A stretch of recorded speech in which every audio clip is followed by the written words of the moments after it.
Hi everyone, my name is Holly Hiley, and this is week 7. And this week we went over Chapter 8, and Chapter 8 was over the product life cycle and new product development. And specifically, this week's case featured Campbell's soup, so we'll jump right into question 1. Question 1 of our case says, in what category of the product life cycle are Campbell's soup products? Can a company's products be in one stage of the product life cycle while the industry category is in another? So first, we should start off with defining what the product life cycle is. And it is the life of a product from its introduction through growth, maturity, and eventually decline.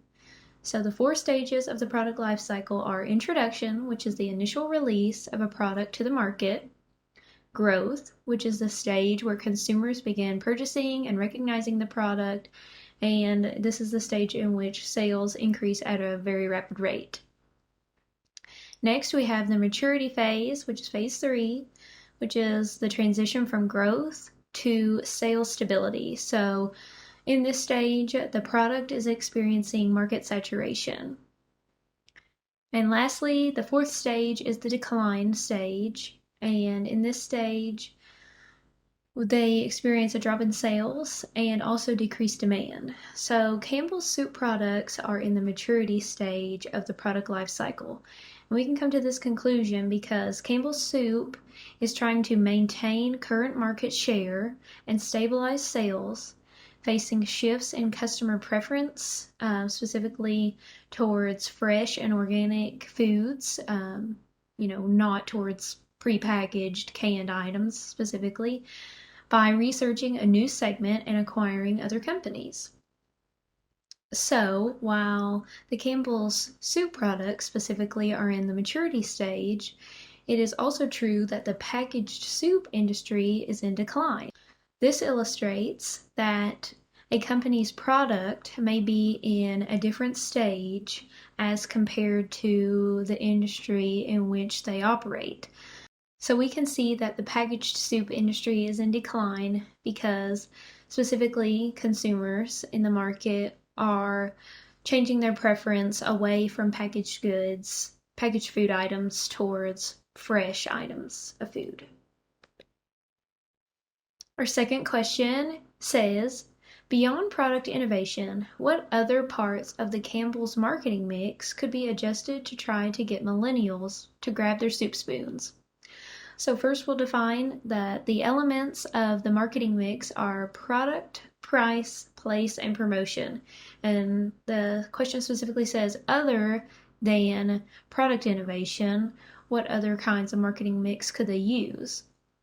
So I think that Campbell's can specifically use promotion to attract customers from the millennial generation because millennials are concerned with how they eat their food and what is in their food. And an interesting article that I read says that utilizing technology to change and promote a product can help highlight value to customers. So I think specifically Campbell's should utilize technology through advertisements, online advertisements, and also social media to help align their products with the health and wellness focus of millennials, in essence, attracting this market towards their food products.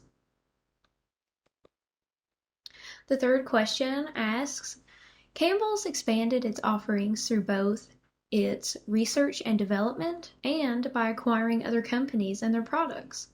What are the pros and cons of these two options, and which should Campbell's focus on going forward? Campbell's used research and development to discover what millennials expect in their food that they eat, and also to discover what future shifts in food preference that they should expect.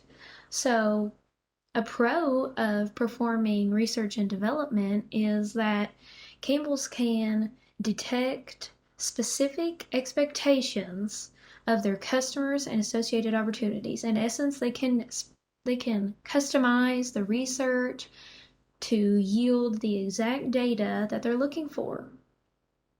A con of this is the time and resource requirement associated with research.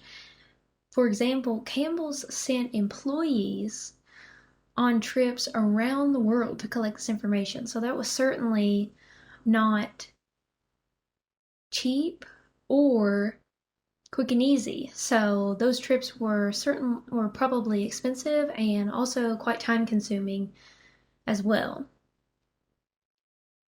Campbell's also used acquisitions to expand their product offerings.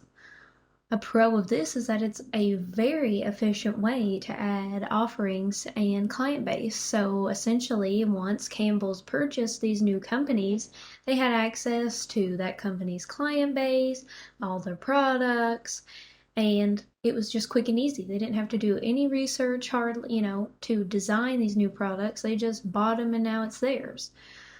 But also there's a con associated with this, and that's the risk of financial fallout. So this essentially means that Campbell's may have could purchase a company expecting great return, and unfortunately, lo and behold, after the purchase, the purchase didn't yield the type of return that they were really expecting. I think that Campbell's should focus on acquisitions specifically because they are very effective and efficient, and it's a way to certainly expand your product offerings because you just buy them and now it's yours. But there are some potential risks, but acquisition can still be very effective if those potential risks are mitigated appropriately. And our last question says, since consumer research shows a clear preference among millennials for foods other than soup, should Campbell's slowly abandon soup in favor of other alternatives or continue to try to reinvigorate the soup product line? So many companies have had to face similar decisions regarding what they should do next with their product that's either in maturity or even in the decline stage of the product life cycle.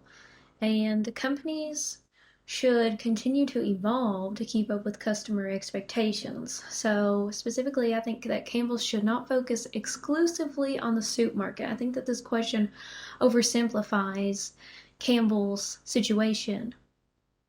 So ultimately, I think that Campbell's should utilize their new products that they've got through acquisition, and also reinvent existing products soup products to better match the preferences of millennials, specifically by aligning them better with the health concerns of millennials and also their preference towards fresh and organic items. And that's all for this week. Thank you all so much for listening. I'm looking forward to your questions.